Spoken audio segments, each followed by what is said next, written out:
Capítulo 13. Naquela tarde, me juntei aos outros Ethereal aqui no lago e evoquei o meu poder para eles pela primeira vez.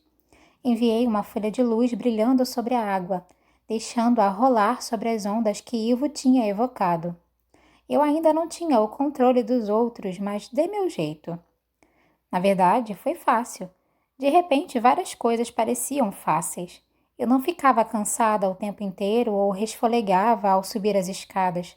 Toda noite eu dormia profundamente, sem sonhos, e acordava renovada. A comida foi uma revelação. Tigelas de mingau amontoadas com açúcar e creme, pratos de arraia frita na manteiga, ameixas gordas e pêssegos de estufa, o gosto amargo e limpo dos kvass.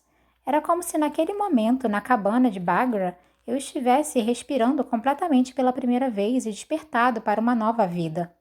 Como nenhum dos outros Grishas sabia que eu tinha passado por tanto trabalho nas evocações, eles estavam todos meio perplexos com a minha mudança. Eu não dei qualquer explicação e Jenny me colocou a par de alguns rumores hilários. Marie e Ivo estavam especulando que Figerdanos tinham infectado você com alguma doença. Eu pensei que Grishas não ficassem doentes. Exatamente, disse ela. Por isso que foi tão sinistro. Mas aparentemente o Darkling curou você ao alimentá-la com o próprio sangue e com um extrato de diamantes. Isso é nojento, eu disse rindo. Ah, isso não é nada. Na verdade, Zoya tentou espalhar por aí que você estava possuída. Eu ri ainda mais. Minhas aulas com Bagra continuavam difíceis e eu, de fato, nunca cheguei a gostar delas.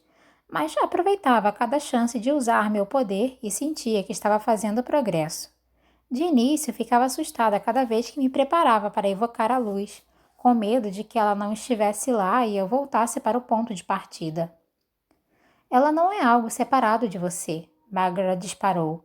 Não é um animal que foge de você ou escolhe se virar ou não quando chamado. Você pede ao seu coração para bater ou a um dos pulmões para respirar? O seu poder responde a você porque é esse o propósito dele, porque ele não pode evitar servi-la. Às vezes eu sentia como se houvesse uma sombra nas palavras de Bagra, uma entrelinha que ela queria que eu entendesse. Mas o trabalho que eu estava fazendo era difícil o suficiente sem adivinhar segredos de uma velha amargurada. Ela exigia muito de mim, me incentivando a expandir meu alcance e controle. Ela me ensinou a concentrar meu poder em explosões curtas e brilhantes, feixes perfurantes que queimavam com calor e longas cascatas sustentadas. Ela me forçou a evocar a luz uma vez e mais outra, até que eu mal precisasse alcançá-la. Me fez caminhar até sua cabana de noite para praticar quando me era praticamente impossível encontrar alguma luz para evocar. Quando enfim produzi com orgulho um fio fraco de luz do sol, ela bateu seu cajado no solo e gritou: Não está bom o suficiente. Estou dando o meu melhor, murmurei em desespero. Pá, ela cuspiu. Você acha que para o mundo importa se você está dando o seu melhor? Faça de novo e faça direito. Minhas aulas com Botkin foram uma verdadeira surpresa. Quando pequena, Mali e eu tínhamos corrido e brincado nos bosques e campos, mas eu nunca tinha sido capaz de acompanhar o ritmo dele. Sempre fui muito doente e frágil, muito fácil de cansar. Mas conforme eu comia e dormia regularmente, pela primeira vez na minha vida, tudo tinha mudado.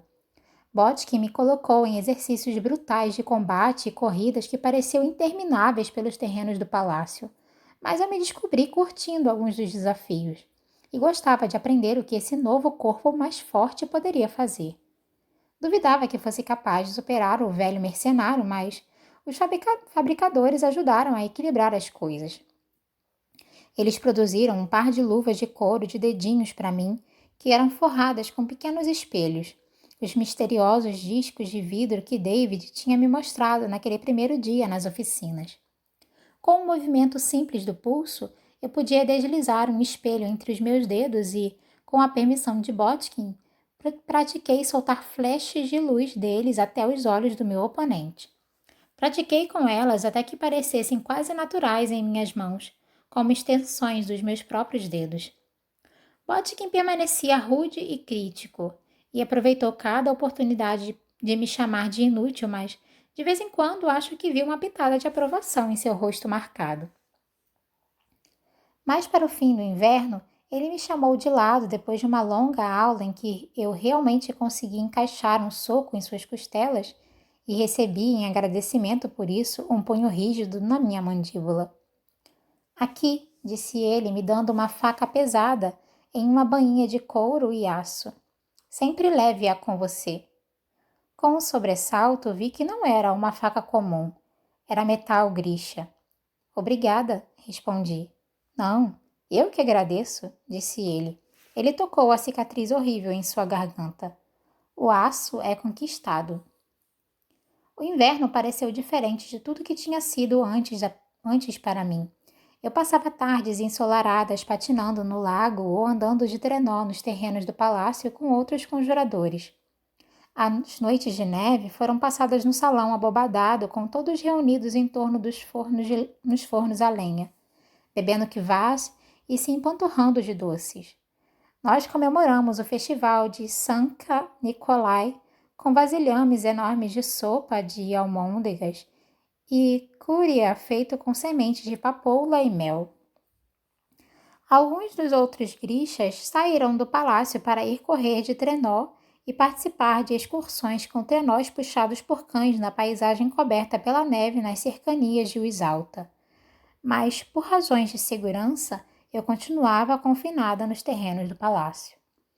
Eu não me importava.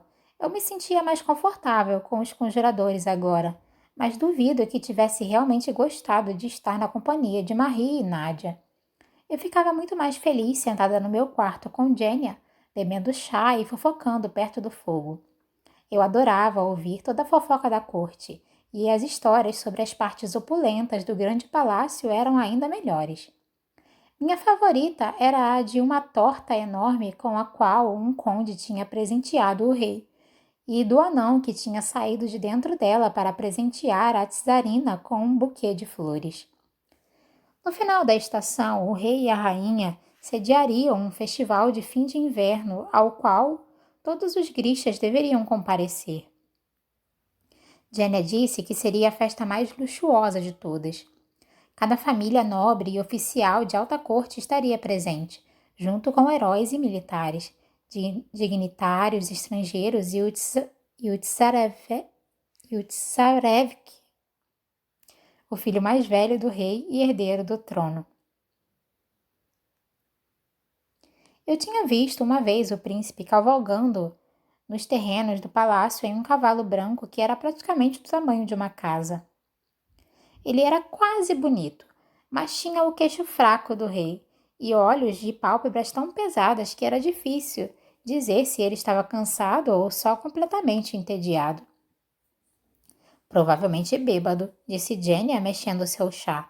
Ele dedica todo o seu tempo a caçadas, cavalos e bebidas. Deixa a rainha louca.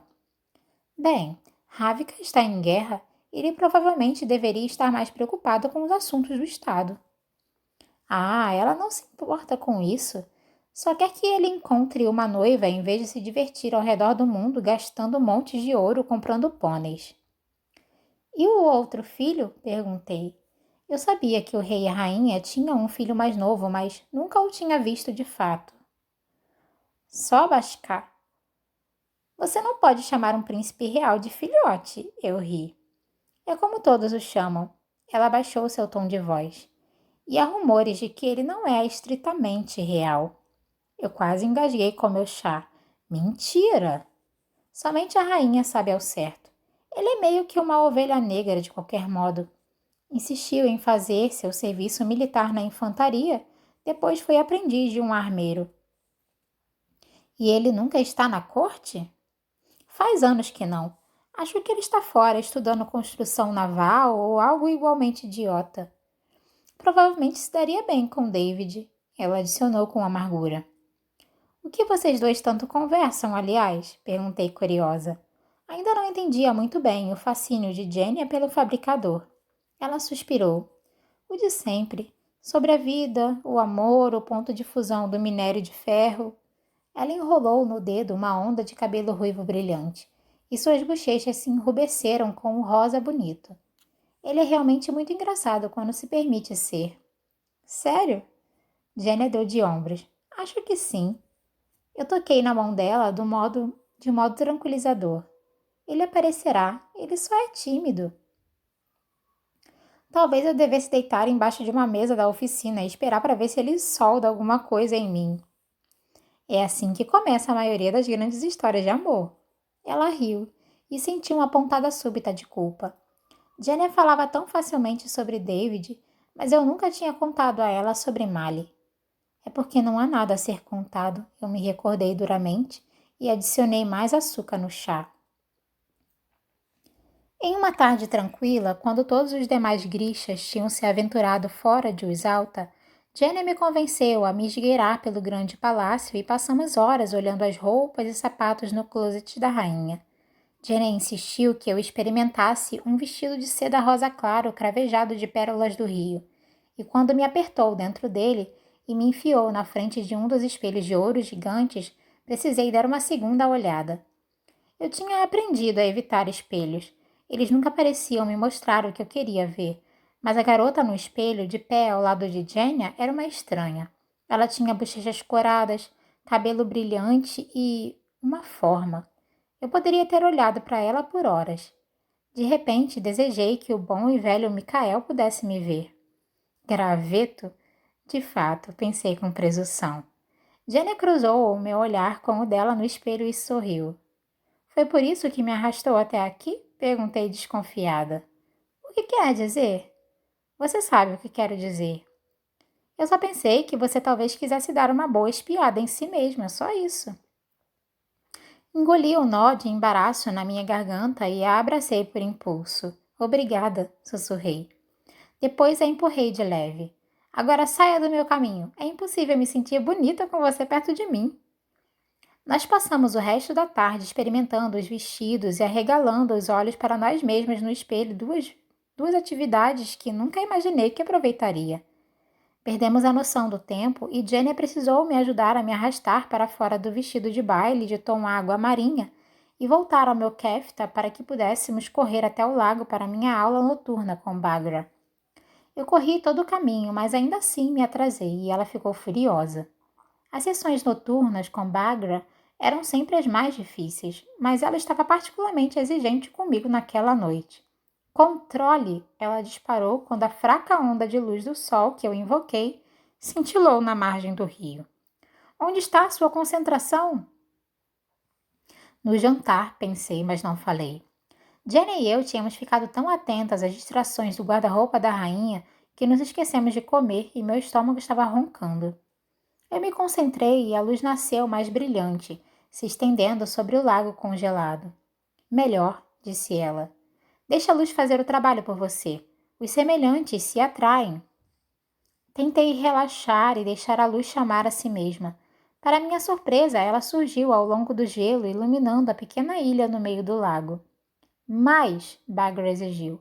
O que está impedindo você? Eu busquei mais fundo e o círculo de luz se expandiu até a ilha. Se expandiu além da ilha, banhando o lago inteiro e a escola na margem oposta com luz do sol brilhante. Embora não houvesse neve no solo, o ar ao nosso redor brilhou luminoso e pesado com o calor do verão. Meu corpo tamborilava com poder. Aquilo foi arrebatador, mas eu podia me sentir cansando e desafiando os limites do meu poder. Mais! Bagra gritou. Não posso! Protestei. Mais! Disse ela de novo. E havia uma urgência em sua voz que soou um alarme dentro de mim e me fez perder a concentração. A luz oscilou e deslizou das minhas mãos. Eu a persegui, mas ela correu para longe de mim, mergulhando na escuridão a escola e então a ilha e em seguida a margem posterior do lago. Não é o suficiente. A voz dele me fez saltar. O Darkling saiu das sombras para um caminho iluminado por luminárias. Talvez seja, disse Bagra. Você está vendo o quanto ela é forte? Eu nem a estava ajudando. Dê-lhe um amplificador e veja do que ela é capaz. O Darkling balançou a cabeça. Ela terá o servo. Bagra fechou a cara. Você é um tolo? Já me chamaram de coisa pior, geralmente você. Isso é tolice, você deveria reconsiderar. O rosto do Darkling ficou impassível. Deveria. Você não me dá ordens, velha. Eu sei o que deve ser feito. Talvez eu surpreenda vocês, eu comecei a falar. O Darkling e Bagra se viraram para me olhar. Foi quase como se tivessem se esquecido de que eu estava lá. Bagra tem razão. Sei que posso fazer melhor. Posso trabalhar com mais afinco. Você esteve na Dobra das Sombras, Alina. Sabe o que estamos enfrentando. Eu me senti repentinamente teimosa. Sei que estou ficando mais forte a cada dia. Se você me der uma chance... Mais uma vez, o Darkling balançou a cabeça. Não posso assumir esse tipo de risco, não com o futuro de Ravka em jogo. Eu entendo, falei humildemente. Entende mesmo? Sim, eu disse. Sem o servo de Morozova, sou praticamente inútil. Ah, então ela não é tão estúpida quanto parece, Bagra cacarejou. Deixe-nos, disse o Darkling com uma ferocidade surpreendente. Todos nós sofreremos com seu orgulho, garoto. Eu não vou pedir de novo. Bagra o olhou fixamente com nojo, então se virou e marchou de volta pelo caminho até sua cabana. Quando a porta dela se fechou, o Darkling olhou para mim na luz da lamparina. Você parece bem, disse ele. Obrigada, murmurei, meus olhos desviando. Talvez Gênia pudesse me ensinar a receber um cumprimento. Se estiver voltando para o pequeno palácio, caminharei com você, disse ele. Por um tempo, demos uma volta em silêncio ao longo da margem do lago, passando pelos pavilhões de pedra desertos. Através do gelo, pude ver as luzes da escola. Por fim, tive que perguntar: houve algum sinal do cervo? Ele pressionou os lábios. Não, respondeu. Meus homens acham que o rebanho pode ter cruzado para a Figerda. Ah, eu disse, tentando esconder meu desapontamento. Ele parou de maneira abrupta. Não acho que você seja inútil, Alina. Eu sei, falei mirando a ponta das minhas botas. Não inútil, apenas não exatamente útil. Nenhuma Grisha é forte o suficiente para enfrentar a dobra, nem mesmo eu. Eu entendi. Mas você não gosta disso. Deveria? Se não posso ajudá-lo a destruir a dobra, então em que exatamente eu serei boa? Piqueniques à meia-noite? Manter seus pés aquecidos no inverno? Sua boca se curvou em um meio sorriso. Piqueniques à meia-noite. Eu não consegui rir de volta. Botkin me disse que o aço Grisha é conquistado. Não é que eu não me sinta grata por tudo isso, eu me sinto de verdade. Mas não sinto que conquistei nada disso. Ele suspirou. Desculpe, Alina. Pedi a você para confiar em mim e não atendi às expectativas. Ele parecia tão cansado que me arrependi na mesma hora. Não é isso. É verdade. Ele deu outro suspiro profundo e passou a mão pelo pescoço. Talvez Bagra esteja certa, por mais que eu odeie admitir. Eu pendi a cabeça para um lado. Você não parece se abalar com nada. Por que deixa que ela o incomode tanto? Eu não sei. Bem, eu acho que ela faz bem a você. Ele estremeceu surpreso. Por quê? Porque ela é a única por perto que não tem medo de você nem está o tempo inteiro tentando impressioná-lo. Você está tentando me impressionar? É claro, eu ri. Você sempre diz exatamente o que está pensando? Nem a metade do tempo. Ele riu também e eu me lembrei do quanto gostava daquele som. Então, acho que deveria me considerar um sortudo, disse ele. Aliás, qual é o poder de Bagra? Perguntei, o pensamento me ocorrendo pela primeira vez. Ela era um amplificador como Darkling, mas ele também tinha o seu próprio poder. Não tenho certeza, disse ele.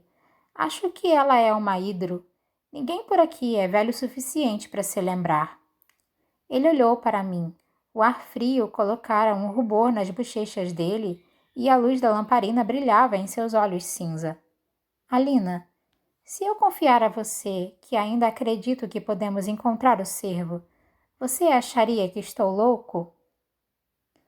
Por que você se importaria com o que eu penso? Ele pareceu genuinamente perplexo. Eu não sei, disse ele. Mas me importo. E então ele me beijou. O beijo aconteceu tão de repente que eu mal tive tempo de reagir. Em um momento eu estava mirando seus olhos cor de ardósia e no outro seus lábios pressionavam os meus. Eu tive aquela sensação familiar de certeza se dissolvendo em mim, enquanto meu corpo cantava com o calor repentino e meu coração pulava em uma dança ágil. Então, tão de repente quanto antes, ele se afastou. Parecia tão surpreso quanto eu. Eu não tive a intenção, ele começou. Naquele instante, nós ouvimos passos e Ivan contornou-o na esquina. Ele fez uma mesura para o Darkling e depois para mim, mas captei um sorriso sutil brincando em seus lábios. O Aparat está ficando impaciente, disse ele. Uma de suas características menos atraentes, o Darkling respondeu suavemente. O olhar de surpresa desaparecera de seu rosto. Ele me cumprimentou com uma mesura, completamente recomposto, e sem outro olhar, ele e Ivan me deixaram na neve. Permaneci lá por um longo momento e então voltei para o pequeno palácio atordoada. O que tinha acontecido? Eu toquei os meus lábios com os dedos. O Darkling tinha mesmo me beijado? Evitei o salão abobadado e fui direto para o meu quarto. Mais uma vez lá, não sabia o que fazer comigo. Pedi uma bandeja de jantar e então me sentei para beliscar minha comida. Estava desesperada para falar com Jenia, mas ela dormia no grande palácio todas as noites e não tive coragem de tentar encontrá-la. Finalmente desisti e decidi ir para o salão abobadado no fim das contas. Marie e Nádia tinham voltado de sua excursão de trenó e estavam sentadas próximas à lareira bebendo chá. Fiquei chocada ao ver Serguei sentado perto de Marie, os braços dele entrelaçados nos dela. Talvez haja algo no ar, pensei espantada. Sentei para beber chá com eles, perguntando sobre o dia e a viagem para o campo, mas tive dificuldades em manter minha mente na conversa. Meus pensamentos continuavam voltando para a sensação dos lábios do Darkling nos meus, e para a aparência dele sob a luz da lamparina. Sua respiração, uma nuvem branca no ar frio da noite, aquela expressão assustada no rosto. Eu sabia que não conseguiria dormir, então Marie sugeriu ir a Albânia, e eu decidi me juntar a eles. Anacuia sempre nos dissera que Albânia era bárbaro, uma desculpa dos camponeses para beber kvass e se envolverem em comportamento lascivo. Mas eu estava começando a perceber que a velha Ana tinha sido um pouco snob. Eu sentei no vapor enquanto conseguia aguentar o calor e então mergulhei na neve com os outros, gritando sem parar, antes de correr de volta para dentro para fazer tudo de novo. Fiquei até bem depois da meia-noite, rindo e ofegando, tentando limpar minha mente. Quando cambaleei de volta para o meu quarto, caí na cama. Minha pele úmida e rosa, meu cabelo um emaranhado molhado. Eu me sentia corada e sem ossos, mas minha mente continuava girando. Eu me concentrei e evoquei um banho quente de luz do sol, fazendo-o dançar em fibras pelo teto pintado, deixando a fluxo certo de poder acalmar meus nervos. Então a lembrança do beijo do Darkling soprou através de mim e sacudiu a minha concentração, dispersando meus pensamentos e fazendo meu coração cair e mergulhar como um pássaro sustentado por correntes incertas. A luz se dissipou, me deixando na escuridão.